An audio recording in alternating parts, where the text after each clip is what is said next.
La noche en la que destruí mi matrimonio comenzó con una tontería como conectar el móvil al televisor del salón. Y yo, Sergio Cabrera. No tenía ni idea de que en ese móvil había pruebas de que mi mujer llevaba varias semanas engañándome con ese tío al que yo mismo había presentado como un buen amigo de mi hermana. Habíamos acordado celebrar el 30º cumpleaños de Laura, mi hermana menor. Era viernes por la noche, finales de abril, y todos estábamos un poco cansados de la semana. En el salón estaban los de siempre, más 2 invitados más. Entre los invitados estaba Iván Cruz, el famoso amigo de Laura del gimnasio, que siempre aparecía en sus historias de Instagram. El típico chico al que mi hermana llama, buen chico, aunque luego te das cuenta de que es el tipo de persona que no quieres ver cerca de tu pareja. Beatrice, mi esposa. Ella insistió mucho en que todos nos vistiéramos bien. Me obligó a cambiarme la camiseta porque pensaba que era demasiado informal. Me reí, me puse una camisa y listo. Beatrice siempre ha sido la que se ha encargado de la parte social en cualquier reunión. El primer momento extraño se produjo cuando salieron al balcón a fumar. Lo típico, la mitad de la compañía fuera, la otra mitad dentro. Yo no fumo, así que me quedé en la mesa con mi cuñado y mi madre. En un momento dado, miré hacia la puerta del balcón y vi a Beatriz apoyada en la barandilla, con Iván muy cerca de ella. Demasiado cerca. No estaban haciendo nada malo, solo charlando, pero su postura me hizo levantar una ceja. Bromeé con mi cuñado diciendo que el gimnasio de mi hermana era un zoológico para chicos cuadriculados y que Iván parecía salido de un anuncio, y lo dejé así. El segundo susto de la noche se produjo cuando vi que mi hermana miraba al balcón con una expresión en el rostro como si estuviera midiendo algo, como si estuviera comprobando si la situación se estaba descontrolando. Duró un segundo, luego sonrió y siguió ocupándose de sus asuntos. El caso es que la noche fue tirando. Los niños, mis sobrinos y el mío, se quedaron en la habitación de los peques con la Play mientras los mayores seguíamos con las cervezas. La música fue subiendo de tono, acabamos todos gritando canciones de Estopa y de Sabina mezcladas con reggaetón viejo. En algún momento Beatriz desapareció un rato, yo supuse que estaba en el baño o ayudando a Laura con algo en la cocina. Cuando volvió, me dio un beso en la mejilla, rápido, de esos que das por inercia. Noté el olor a colonia de otro, no de la suya, pero estaba todo el salón lleno de gente, así que no le di importancia, pensé que era de haber pasado entre todos. El momento clave se cocinó casi sin querer. Mi sobrino mayor apareció con el móvil de Laura en la mano y empezó a decir que había grabado vídeos durante toda la tarde, desde que habían ido a por la tarta hasta el primer brindis. ¿Quiere verlo en la tele, tío?, dijo, y yo, que soy el cuñado técnico, terminé agachado detrás de la tele buscando el maldito cable HDMI mientras todos hacían sitio en el sofá.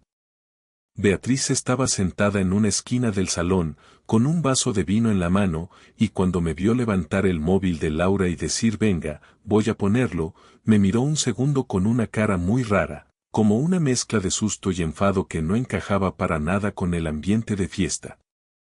Yo todavía no entendía por qué.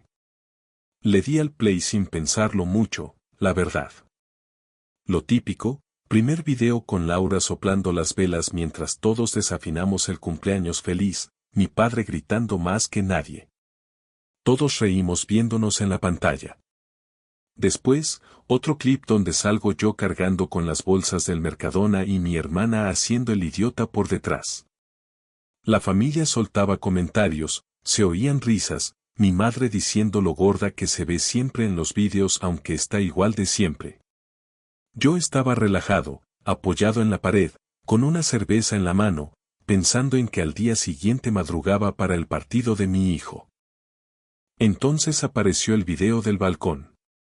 Al principio no se entendía muy bien lo que era, se veía oscuro, mucha gente delante de la cámara, la típica grabación cutre en vertical. Se oyó la voz de mi sobrino diciendo voy a grabar a los de fuera y el plano se movió hacia la puerta del balcón. Se veía a un grupo fumando y de repente la cámara se asentó en un punto fijo y empezó a hacer zoom. Y ahí estaban. Beatriz pegada a la barandilla, Iván enfrente. No era una postura ambigua, no era una interpretación. Se estaban besando, bien besados, de los que no dejas a medias. Noté primero cómo me bajaba algo en el estómago, como cuando te dan un frenazo fuerte en el coche. La cerveza dejó de tener sabor de golpe, la mano me pesó. El salón seguía sonando, pero los sonidos se retiraron como si alguien hubiera bajado el volumen del mundo en general. En la tele, la imagen era clara, el zoom de mi sobrino les había dejado en primer plano. Iván con la mano en la cintura de mi mujer, ella agarrándole del cuello. No era un pico borracho de colegas, era otra cosa. Nadie dijo nada los primeros segundos, creo que porque el cerebro tarda en conectar lo que ve con lo que cree que sabe. Mi madre fue la primera en hablar. Soltó un ay que se cortó a la mitad.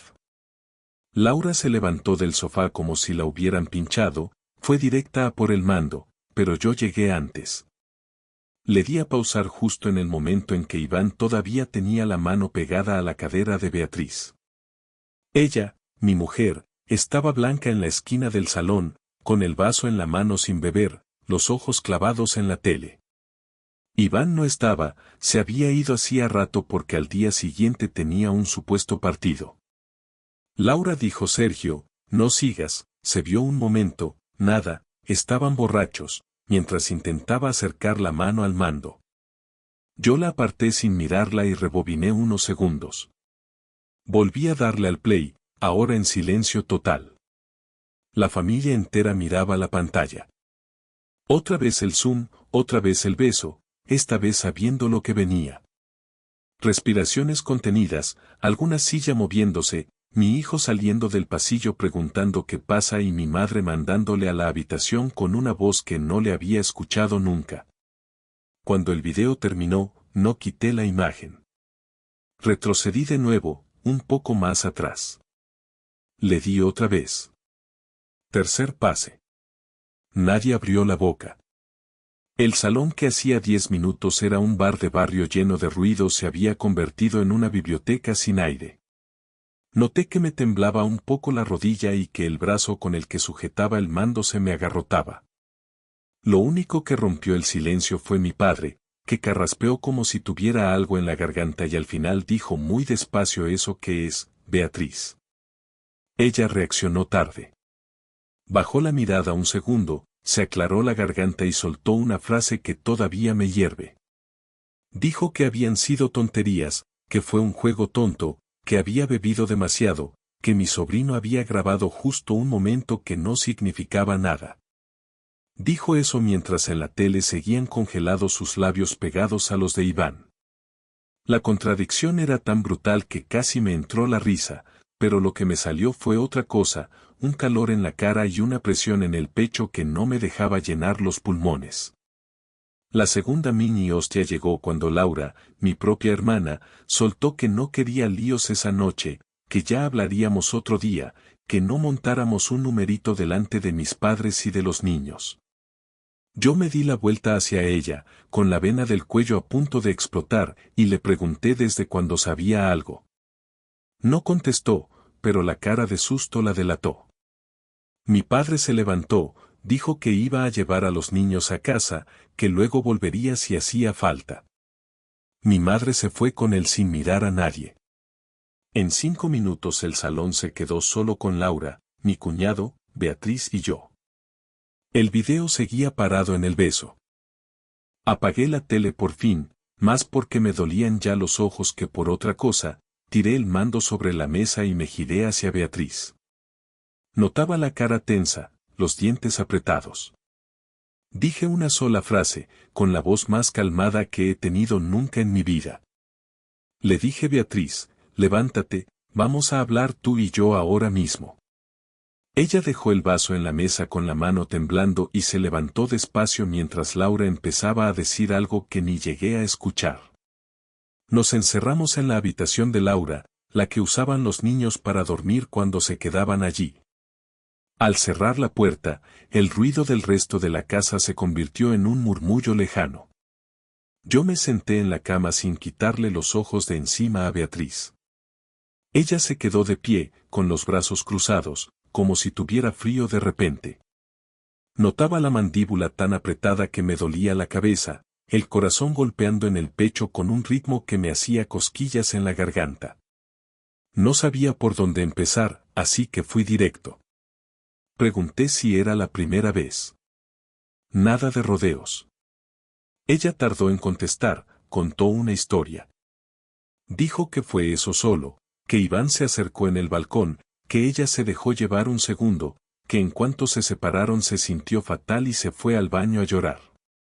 Cuando dijo eso me acordé de la desaparición de antes y un trozo encajó, pero no del modo que ella quería. Mucho lloro pero luego volvió tan fresca, me servía una cerveza y cantó 3 canciones como si nada. Se lo dije a sí mismo, con la misma frase, y vi cómo tragaba saliva. Le dije que si me mentía en la cara en ese momento se acababa cualquier posibilidad de que yo volviera a dirigirme a ella con respeto en esta vida. Lo dije y lo sentí. En ese momento se le rompió un poco la pose. Se sentó en la silla del escritorio, se llevó las manos a la cara y empezó a hablar más rápido. Dijo que a Iván lo conocía de antes, que no era solo el amigo del gimnasio de Laura, que habían coincidido varias veces cuando ella quedaba con mi hermana a tomar algo por el centro. Dijo que primero eran bromas, mensajes en el grupo de WhatsApp, luego algún mensaje privado, que si entreno a esta hora, que si quedamos para tomar algo antes de que llegue tu hermana. Ese fue el siguiente golpe. No era solo un beso idiota una noche de alcohol. Había historia detrás. Le pregunté cuántas veces habían quedado a solas. Primero dijo que 2. Le mantuve la mirada en silencio. Después subió a 4. Al final admitió que llevaban viéndose casi un mes a ratos, siempre con la excusa de Laura, siempre en sitios donde sabían que no se iban a cruzar conmigo. Habían quedado una tarde en Malasaña, otra en un bar de Lavapiés, otra vez en casa de mi hermana cuando ella estaba todavía en el trabajo. Eso me lo dijo bajando la voz. En casa de mi hermana. Yo por dentro sentí que se me apagaba algo. Pregunté si habían llegado a la cama. Ella juró que no, que solo besos, toqueteos, cosas así. No le creí. No porque tuviera una prueba, sino porque ya había ido corriendo la línea 3 veces en 10 minutos, de un beso tonto en un balcón a un rollo de semanas. El cuerpo se me puso rígido, como si estuviera en un juicio. Le dije que pensara bien la respuesta, que yo trabajo en marketing y ella me conoce, sabe que cuando quiero encontrar algo lo encuentro, y que no iba a parar hasta saber toda la verdad. Se quedó callada. Ese silencio valió más que cualquier confesión. La nueva revelación gorda vino cuando, en medio de la discusión, se le escapó que había hablado con Laura sobre Iván. Que mi hermana sabía que estaban tonteando, que le había dicho que tuviera cuidado, pero que tampoco la frenó. Me imaginé a las dos tomando cañas mientras mi mujer le contaba sus aventuras con el amigo guapo y mi hermana escuchaba sin pensar en mí ni en mis sobrinos, como si yo fuera un personaje secundario en sus vidas. Noté la rabia subir tanto que me levanté de golpe y la silla chirrió contra el suelo. En ese momento llamaron a la puerta. Era Laura, preguntando si estábamos bien. Le dije que no entrara, que se fuera a su salón y que ya hablaríamos otro día. Beatriz se levantó también, vino hacia mí, intentó tocarme el brazo y yo di un paso atrás. No me salía pegar un grito, me salía una calma rara. Le dije que a partir de esa noche todo iba a cambiar, que no sabía aún cómo ni cuánto, pero que se olvidara de la vida cómoda que teníamos montada en nuestro piso en Carabanchel como si aquí no hubiera pasado nada. Ella se puso a llorar de verdad por primera vez, no ese lloro de manual, sino respiraciones cortas, mocos, ojos rojos. Entre sollozos, soltó otra bomba. Dijo que llevaba tiempo sintiéndose vacía conmigo, que yo estaba muchas horas fuera, que siempre estaba cansado, que la rutina, que el niño, que las facturas. Lo de siempre. Me echó en cara que ya no quedábamos a solas, que cancelé un viaje a Granada que teníamos porque me salió un proyecto en la empresa. Escuchar cómo ponía en la balanza un fin de semana de escapada versus comerse durante semanas a un tío que conocía de 4 cañas me pareció tan absurdo que casi me reí. No lo hice. La miré y le dije que podía sentir todos los vacíos del mundo, pero que nada justificaba engañar así. En ese punto no aguantaba más la habitación. Necesitaba aire, necesitaba espacio, necesitaba poner metros de por medio entre su voz y mi cabeza.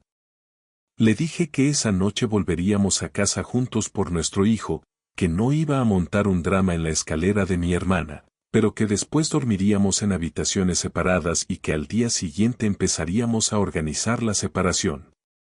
Lo dije despacio para escucharme a mí mismo, para ver si era capaz de sostener esas palabras. Mientras hablaba, noté el móvil vibrando en mi bolsillo. Era un mensaje de un número desconocido que decía que necesitábamos hablar sobre Beatriz y que era importante. El número desconocido resultó ser de la ex de Iván. Me escribió esa misma noche, cuando ya habíamos vuelto a casa y Beatriz se había encerrado en el baño con la excusa de ducharse. Me dijo que había visto una historia antigua de Laura donde salía Beatriz de fondo con Iván en actitud demasiado cercana y que había atado cabos. Que no era la primera vez que Iván se liaba con tías con pareja, que ella ya había pasado por eso y que, si quería, podía pasarme capturas de mensajes donde él se jactaba con sus colegas. Apreté tanto el móvil que casi lo doblo. Le dije que sí, que me lo mandara todo. Esa noche no dormí. Me fui al sofá con una manta mientras oía la ducha, la puerta del baño, sus pasos por el pasillo. Abrí las capturas que me mandó aquella chica. Ahí estaba Iván en un grupo de Telegram con 2 amigos, hablando de la casada, refiriéndose a Beatriz como la casada del cumple, contando que se la estaba trabajando despacio para que dejara al marido, que el marido era un pringado que ni se enteraba. Había frases concretas que me taladraron, sobre todo una en la que decía que se la había llevado a casa de Laura una tarde y que si no fuera por los niños que estaban en el salón habría terminado en la cama. Cada palabra era un ladrillo más en el muro que estaba levantando entre mi vida de antes y la que venía. Ahí empecé a pensar en la venganza. No te voy a mentir diciendo que pensé en cosas muy zen.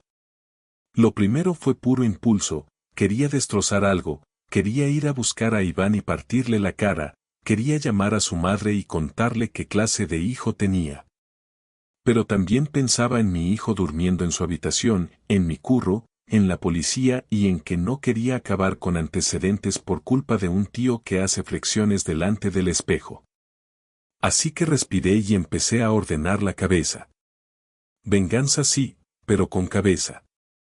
Al día siguiente pedí teletrabajo en la empresa. Teníamos una cuenta común y otra mía donde entraba mi nómina. Lo primero que hice fue trasladar la mayor parte del dinero de la cuenta común a la mía dejándolo justo para recibos del mes. Nada ilegal, todo documentado, pero no estaba dispuesto a que ella pudiera vaciar esa cuenta mientras se hacía la confundida. Luego llamé a un abogado que me pasó un compañero de trabajo que se había separado el año anterior. Le conté por encima el caso, sin demasiados detalles sabrosos, y me dijo que lo primero era recopilar pruebas y lo segundo, proteger al crío emocionalmente. La venganza más concreta se me ocurrió 2 días después, cuando Laura me escribió pidiendo que habláramos para arreglar el malentendido. Me dio hasta risa leerlo de malentendido. Quedamos en un bar cerca de Atocha. Llegó nerviosa, sin mirar mucho a la gente. Me pidió perdón, dijo que nunca pensó que fuera a ir tan lejos, que veía a Beatriz agobiada y pensó que era solo un tonteo, que ella también había tenido sus escarceos y que luego no pasa nada. Le escuché sin interrumpirla, bebiendo café como si estuviera hablando del tiempo. Cuando terminó, le solté que necesitaba algo de ella. Le dije que iba a organizar una comida en casa de mis padres el domingo siguiente, que quería que estuvieran ellos, mis tíos más cercanos, un par de amigos de confianza y que ella llevaría el postre como siempre. Que le diría a mis padres que era para celebrar que nos había ido bien un proyecto en mi empresa. Laura no entendía nada. Le expliqué que en esa comida iba a poner el video del balcón delante de todos, acompañándolo con las capturas de los mensajes de Iván, y que si no quería quedar como cómplice ante toda la familia más le valía guardar silencio hasta ese momento. La cara que se le quedó no la olvidaré. El domingo llegó y lo hice. Preparé el portátil, lo conecté a la tele del comedor de mis padres y, después del café, dije que quería enseñarles una cosa. Beatriz estaba tensa desde que llegamos, olía el peligro, creo. No sabían de qué iba, mis padres son de otra generación, no se imaginan estas puestas en escena. Puse primero el video del balcón. Mi madre se tapó la boca, mi padre apretó los labios, mi hijo miró la mesa. Después proyecté las capturas de los mensajes de Iván, borrando nombres que no pintaban nada, dejando solo lo importante. Nadie hablaba. Esa fue mi venganza principal. Nada de gritos en la escalera, nada de tirar ropa por la ventana, nada de quemar fotos. Simplemente enseñé la verdad con luz y taquígrafos. Beatriz intentó hablar, decir que era privado, que qué hacía yo enseñando eso. Mi padre la cortó, con una seriedad que pocas veces le he visto, y le preguntó si era verdad. Ella bajó la cabeza. Mi madre se levantó de la mesa sin decir nada, se fue a la cocina y empezó a llorar allí, pensando que nadie la oía. Mi hijo, con 13 años, entendió el concepto traición mejor que muchos adultos. El último detalle físico fue en casa. El lunes por la mañana cambié el bombín de la puerta. Cuando Beatriz volvió del trabajo se encontró con que su llave no funcionaba. Yo estaba dentro con nuestro hijo. Le abrí, la dejé pasar, y delante de él le expliqué que a partir de ese día yo dormía en el sofá hasta que uno de los dos se fuera definitivamente del piso, que la cuenta común quedaba limitada al mínimo, que se acababan los planes conjuntos y que su familia ya sabía todo. Vi en su cara que la venganza más dura no era el video, ni el dinero, ni la cerradura, sino el espejo social en el que la había puesto. Se pasó esa tarde dando vueltas por la casa como un fantasma, tocando sus cosas, abriendo cajones, cerrando puertas. Por la noche se acercó al sofá, se sentó en la mesa baja frente a mí y dijo que teníamos que hablar solos, sin niños ni padres ni nadie alrededor, que necesitaba decirme una última cosa antes de que nos matáramos del todo. Acepté hablar con ella, pero puse condiciones. Quedamos al día siguiente en un bar tranquilo del barrio, por la mañana, mientras nuestro hijo estaba en el instituto. No quería la conversación definitiva en casa, rodeado de recuerdos y de muebles que habíamos escogido juntos. Me senté frente a ella con un café, las manos entrelazadas para que no se notara el temblor. El cuerpo entero estaba tenso, desde la nuca hasta las pantorrillas, como si estuviera a punto de correr una maratón y no de hablar con mi mujer de los últimos 10 años. Beatriz llegó puntual, sin maquillaje, con cara de no haber dormido. Se sentó, pidió un cortado y estuvo un momento mirando la taza sin decir nada. El silencio pesaba, pero no de ese silencio incómodo, sino del que anticipa una cirugía. Empezó diciendo que sabía que no tenía derecho a pedirme nada, pero que quería explicarse sin gritos y sin familiares. Yo le dije que hablara, que yo iba a escuchar, y que luego hablaría yo. Notaba el corazón golpeando en el cuello, pero respiraba despacio, con la sensación rara de que llevaba días llorando por dentro y ya no quedaban lágrimas. Me contó cosas que no esperaba y otras que sí. Me habló de la rutina, de la pandemia, de cuando empecé a viajar más por trabajo, de cómo se sintió sola en casa con el crío y con mis horarios, de las broncas pequeñas acumuladas, de la lista de cosas que nunca arreglábamos. Nada de eso justificaba lo que hizo, pero ayudaba a entender por qué bajó la guardia con un tío como Iván. Dijo que se sintió deseada, que le subió el ego, que se enganchó a esa sensación como a una droga barata. Lo dijo con la voz rota, sin melodramas, casi con vergüenza. El momento en el que más me encogió el estómago fue cuando confesó que llegó a plantearse dejarme antes de que saliera todo a la luz. Que tenía un mensaje escrito en el móvil para mí que nunca envió, donde decía que necesitaba tiempo, que quería un descanso, que no se veía capaz de seguir con la misma vida. Me lo enseñó. El borrador seguía ahí, fechado 2 semanas antes del cumpleaños de Laura. Ver ese texto fue como descubrir una bomba que no llegó a explotar pero que estaba montada. Le pregunté si se había acostado con Iván. Volvíamos al punto de siempre, pero era la pregunta que no se me quitaba de la cabeza, como un zumbido. Esta vez no tardó tanto en contestar. Dijo que sí, una vez, una tarde en un hostal cutre cerca de Embajadores, que salió de allí sintiéndose sucia y que ese día decidió cortar. Lo dijo temblando, con la mirada fija en la servilleta que destrozaba entre los dedos. Ese era el dato que me faltaba para terminar de encajar el puzzle, el golpe que no quería pero necesitaba, porque el no saber me estaba comiendo vivo. Mientras escuchaba, mi cuerpo reaccionaba sin pedir permiso. Noté un sudor frío en la espalda, las manos heladas, el estómago revuelto como cuando coges una curva demasiado rápido. Pero al mismo tiempo, en el centro del pecho, algo se calmaba. Ya estaba todo encima de la mesa. No quedaban medias verdades ni frases incompletas. Era una mierda, sí, pero era una mierda entera, no trocitos. Respiré hondo y apoyé los codos en la mesa. Entonces me tocó hablar a mí. Le conté el proceso de estos días, desde el momento en que vi el video hasta la comida en casa de mis padres, pasando por la noche en el sofá, las llamadas al abogado, los movimientos de la cuenta. Le dije que había pasado de la rabia pura a una tristeza espesa, de esa que pesa en los hombros cuando te levantas. Le dije que la había querido mucho y que una parte de mí todavía sentía algo, pero que ya no era amor de pareja, era otra cosa rara, como cariño mezclado con pena y con sensación de haber compartido una vida con alguien que en un momento dado eligió tirarlo por la borda. Ella lloró en silencio mientras hablaba, secándose las lágrimas con el dorso de la mano. Me pidió perdón, no una vez, sino varias, con matices. No me pidió una segunda oportunidad, y eso me pareció casi lo más honesto de todo ese discurso. Dijo que sabía que no podía exigirme nada, que cualquier cosa que yo decidiera la aceptaría, que se quedaría con la culpa el tiempo que hiciera falta. Luego soltó otra noticia.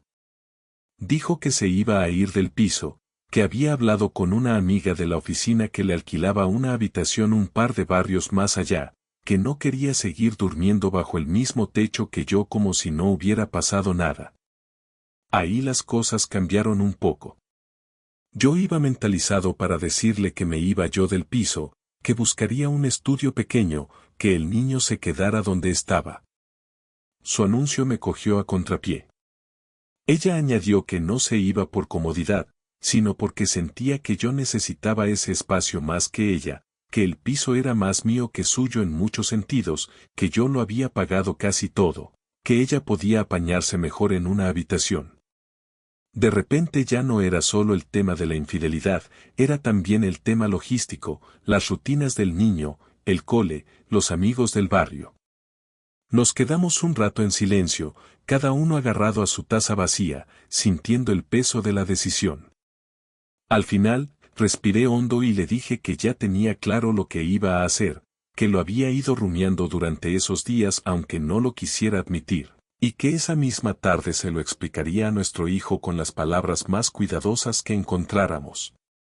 Le vi tragar saliva, preparándose para lo que venía.